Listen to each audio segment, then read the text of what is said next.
Yep. Right, I got a press release from Royal Enfield on Friday morning, but I'd already uploaded all the videos for that week, so it's had to wait until today. Now, I'm editing this on Tuesday morning, and I had a quick look on YouTube this morning, and no one else seems to have bothered with this subject, so I thought I'd better oblige. You watch. Everybody and the dog will upload something today. I think when it comes to motorcycling, one of the things that we always aspire to do is a spot of motorcycle touring. And I think everyone has different ambitions about how they're going to go about that.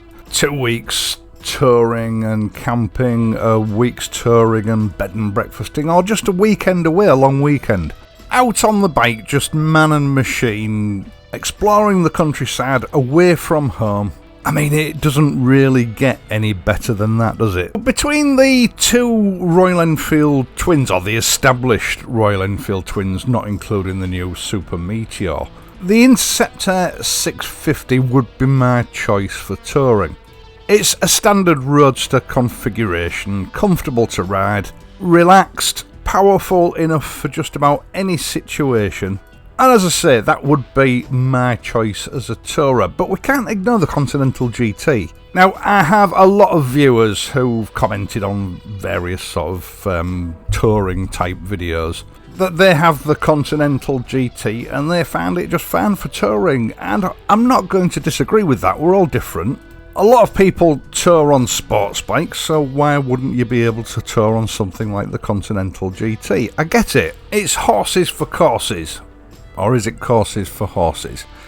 Anyway, Royal Enfield are not daft. They know their bikes, and they know that both are eminently capable of touring, so they've decided to bring out two new special editions, named Thunder and Lightning. This little special edition programme obviously has been timed to sort of coincide with the European touring season, the start of which is just a few short weeks away now. And just to make it clear, these special editions will be available on the European market only. I take it that means the UK as well.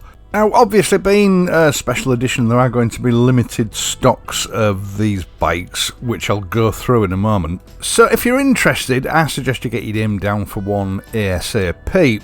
But if you're unlucky and you don't manage to snag one, it's not the end of the world, because these machines are standard machines that have been accessorised from Royal Enfield's own accessory catalogue. So you can just make one up yourself using, the base machine and then building it up from there with Royal Enfield's OEM accessories. And as luck would have it, looking at the accessories that have been fitted to these bikes, Uncle Stu has made a video detailing how to fit each and every one. Now, obviously, the point of this special edition, or these special editions, is to sort of take the hassle factor away from the customer so you can just buy the bike all done and dusted, ready to tour. Let's have a look at them. Now, the accessory package for the Continental GT and the Interceptor are pretty much the same. And starting with the Continental GT Thunder edition, it will come with the OEM sump guard, the OEM oil filler cap, which is machined in silver, the stainless steel compact engine guard, the short tinted fly screen, the Royal Enfield bar end mirror kit, the touring dual seat, and a set of pannier mounts and soft panniers. Now, the Continental Thunder editions are going to be offered in 3 different trim levels, which basically equates to the paint job, or the original paint job that these bikes come with. The price given to me is in Great British pounds, so if you live on the continent, you're going to have to get in touch with your local distributor or dealership to find out what the price will be in euros. Unfortunately, it's not as simple as just doing a currency conversion, for here and abroad, because prices, as we saw with the Super Meteor, do vary considerably from one country to another. So, starting with the base version for the Continental GT, this is the single tone paint job in rocker red, or British Racing Green, my favourite colour, £6,659. Then moving up to the dual tone version in Ventura Storm or Dux Deluxe, 6,859 Great British Pounds.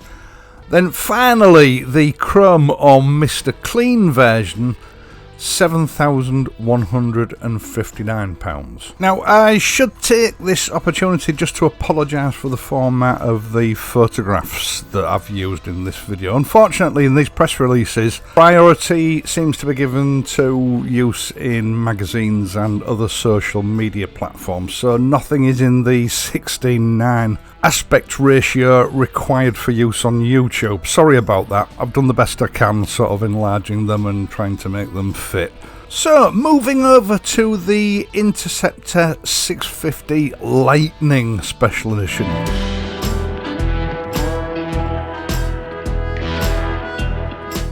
The general configuration of the accessories is again pretty much the same. We've got the OEM aluminium sump guard, the OEM oil filler cap, the OEM stainless steel compact engine guards, again a short tinted screen. But when it comes to the mirrors, we've got the bar mounted touring mirror kit, the Interceptor specific touring seat, and again the same pannier mounts and same soft luggage bags. The prices for these are as follows. Now, for the single colour Canyon Red, Ventura Blue and Orange Crush Interceptor 650 Lightning Edition, the price is £6,459. Moving over to the dual tone, the Sunset Strip, Downtown Drag and Baker Express rises to £6,659. And finally, for the Chrome Mark II version of this particular Lightning Edition, the price is £6,959. Now, if I'm totally honest, I think I would have liked to have seen the long fly screen fitted, especially to the Interceptor for touring.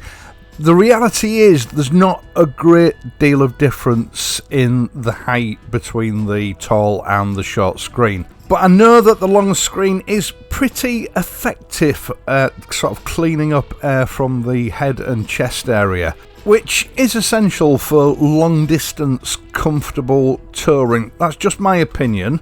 These special editions, I think, do represent a bit of a financial saving between sort of buying the special edition and then buying a bike and fitting all the parts separately. Especially if you're not very good with a spanner and a screwdriver and you have to pay the dealership to do it for you, because labour charges can add up. So on the face of it, I think these special editions do represent good value for money if you can get hold of one. Now, if you can't, or you don't want to wait, or perhaps you like the idea of some of these accessories but not others, I have, over the last 3 years or so, published a review of each of these parts individually, except the touring mirrors for the Interceptor, which I think anybody can fit really.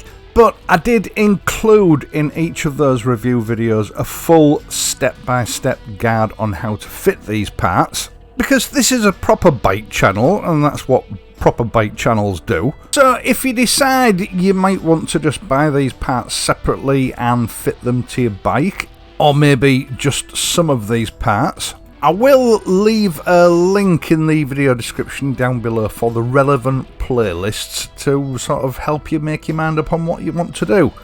Totally up to you, no pressure, but they're there if you want to take a look at them, even if it's just, you know, for the review of the parts. Now, having an intimate knowledge and experience of all these accessories included in these special editions, I can vouch for them. Royal Enfield provide incredible functionality and value for money. The reservation I do have are the OEM pannier rails. I'm sure they do the job perfectly well, but for me, without the bags fitted, they did look a bit odd, a bit awkward. But again, that's just my opinion. Now, I've not actually had a look, but obviously it goes without saying I'll try and find the link to the product page for these special edition bikes. And again, if I can, I'll leave that link in the video description down below so you can go and put your money down on one if that's what you want. Now, finally, the Super Meteor 650. People keep asking me, you know, when I'm going to do a review on the bike. I do intend reviewing this bike. Unfortunately, I've not got a demo available to me just yet. Rest assured, as soon as I get my hands on one, I will give it a go and publish a review of the bike. I'm looking forward to it. Once again, thank you for taking the time to watch this and my other videos, and in doing so helping to support this channel. I really do appreciate it. I would also appreciate it if you would please leave a like, which helps to feed the algorithm and get this video noticed. And also subscribe to the channel if you're not already a subscriber. If you do, hit the notification bell and ensure that your notifications on your channel settings are enabled. That way you'll be informed whenever I upload a new video. I am of course going to be back on Friday, so until then, please ride safely and I'll see you soon.